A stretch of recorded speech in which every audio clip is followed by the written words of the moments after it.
No doubting, though, the way we work is changing these days. Those entering the workforce today will have an estimated 17 employers and 5 careers across their lifetime. 17 different jobs. Roles are becoming more automated across all professions and industries, and therefore, I guess employees need to change their idea of what it means to actually be employed. And while we can't future-proof our jobs, we can future-proof our careers, says careers expert Michelle Gibbings, who's just released her latest book. It's called Career Leap, How to Reinvent and Liberate Your Career, and she's with us on the line. G'day, Michelle. Hi, Ed. How are you? Have you always been an author or had many careers across your lifetime? I have had multiple careers through my lifetime. Such to the as? extent, well, I started originally working in politics many years ago, and then I worked in the mining sector, in public affairs, and then I moved into banking, and I worked in change programs. I was head of compliance for the bank. I have worked in strategy roles, and then, 4 years ago, I set my own company up. So I've done lots of different things throughout my career. So your current employer is quite nice, you'd have to say. Well, sometimes she makes me work on weekends, which isn't good. But I guess, we are seeing a real change in the landscape of the traditional employer-employee relationship and what it means to be employed, as you've hinted at. Look, absolutely. I think we all know that the concept of a job for life is gone. But what's changing now is a lot of employers are, rather than having, a large fixed-term workforce where everyone's permanently employed, is they're bringing people in on contract basis just for particular projects. And so they're assembling teams to get a particular job done or some particular project run. And then the expectation is that those people will go and work somewhere else once that piece of work has finished. And so it means also, particularly though that sort of middle management layer, a lot of that is being impacted because the sense is that we're not going to necessarily have the same manager in the roles that we're in. It's a freelancer's life more and more, isn't it? Look, it is, and you'll hear terms where people talk about, freelancing and the gig economy and moonlighting. So there are all these terms which are really indicating that it's a much more flexible and adaptive type of workplace, which means for people who are used to a very fixed, stable type of environment, it can be uncomfortable for them. And also it means for people they have to, more than ever, be the leader of their career. They can't sit back and wait for their employer to develop them or for someone else to suggest what they need to do. It really needs to be each individual going, this is what I want out of my career, and then putting in place a plan to make that happen. Well, I have trouble kind of conceiving this idea that I've heard bandied about a bit. I have young children, and they say that kids my age will be going into a career that probably hasn't even been invented yet.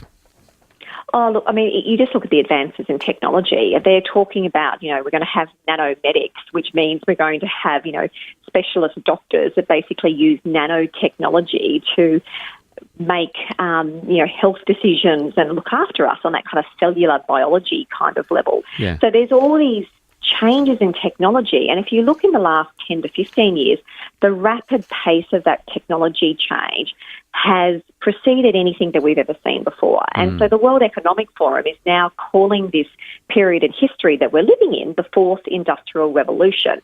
And there's a reason for that. It's this blurring of the technological, the biological and the environmental. And in many respects, it's getting people comfortable with being adaptive, working in an environment that can be ambiguous, that is complex and is constantly changing. And so being fit for the future of work is really being comfortable with this environment's going to keep changing and I know what I need to do to make sure that I can thrive in that changing environment. Right, we better grasp that concept and get it quickly into our heads, Michelle. But can we really future-proof our careers?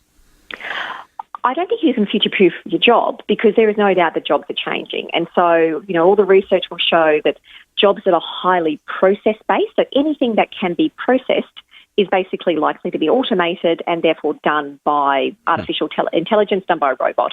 But in terms of future-proofing your career, it's this ability to be adaptive, to look at your skill set and go, okay, So what's coming down the pipeline? What's changing in terms of the types of jobs that are out there? How do I look at the skills that I currently have, work out which ones can be directly translated into that new job, which ones might need to be adapted in some way so that they are then fit for purpose in this new role, and what new skills do I need to learn? And so what we know is that in the future we are going to need people who are creative, who can solve problems, who can be empathetic. So, EQ skills are really important. So it's all of these types of competencies which people can learn, which are really important. So the emphasis through all of this is learning, people being comfortable to learn. And mindset them, right? The right mindset's got to be a valuable asset in this case.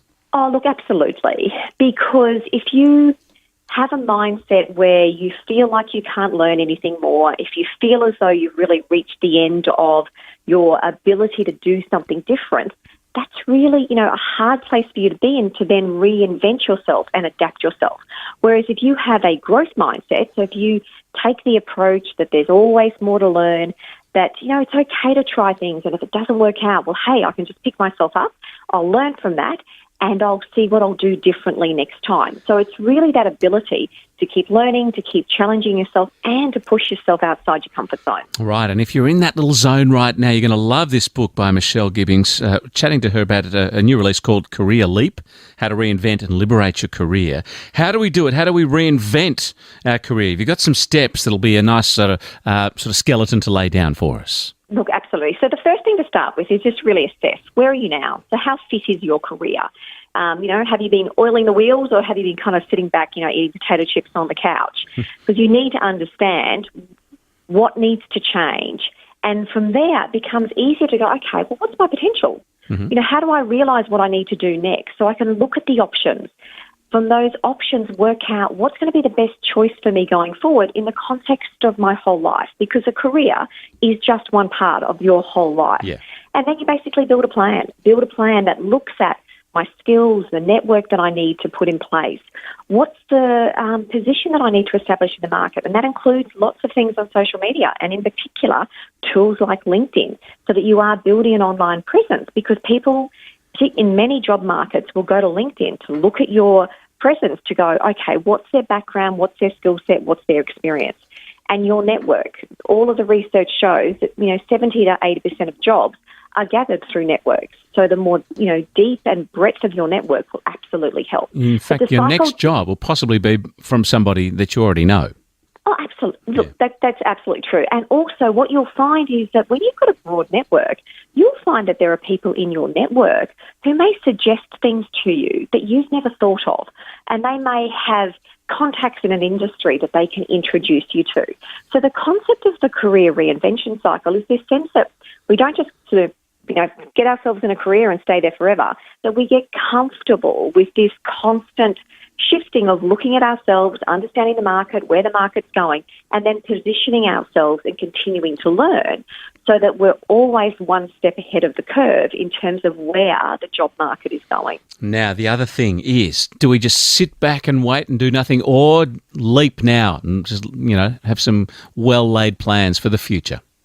I always think it's good to think ahead, and part of that is really understanding what's the type of life I want. So what are my aspirations for my whole life, and how does your career become a part of that? Because often what happens is people separate the two and they go, I'm just going to think about my life and my career sort of off to the side. Whereas your career and the choices that you make in your career drive so much of what else happens in your life. And so sometimes people will make a trade-off because they'll make a choice. At this point in my life, it's more important for me to spend time at home, or perhaps I want to study, and so therefore I need a career or a job at that point in time that's perhaps a little less taxing.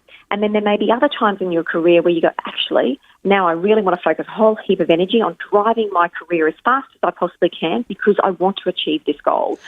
So when you do that, you can consider everything that's coming down the pipeline and go, okay, I'm making a conscious choice that this is what works for me. Great advice. Now, you've had some rather varied jobs, to be fair.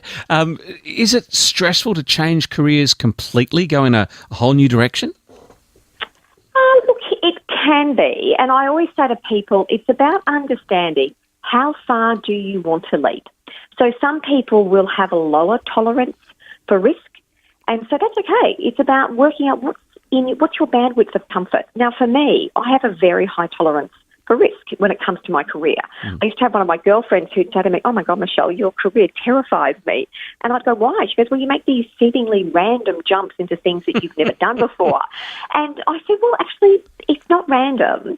And when you look at the skill set that I've needed for those jobs, there's a lot of really common elements." So once you understand your risk tolerance, it then becomes easier to go, okay, so this is what's going to fit within my comfort zone, because perhaps I'm not jumping, multiple functional areas or geographic zones, but I'm just going a little bit to the left or a little bit to the right, and that's what I need. That's what suits me at this point in time. Perhaps your girlfriend meant it as a compliment. We don't know. I do dread the day the robots wanted to host Talkback Radio, but we'll see how we go. It's probably not too far off as well. If we'd like to find your fabulous new book, Michelle, where is the best place to look? You can look on Booktopia or Fishpond or Amazon. So it's available also in all bookstores, so Dymocks and the airport bookstores, either hard copy or Kindle ebook version. Oh, good one. Lovely aqua blue cover. Career Leap, it is called, by Michelle Gibbings. How to reinvent and liberate your career. Some great points in there. And really appreciated chatting to you today, Michelle. My pleasure. Thanks, Ed. Might be talking to you in a couple of years, see how we go with the robots. Thanks for that.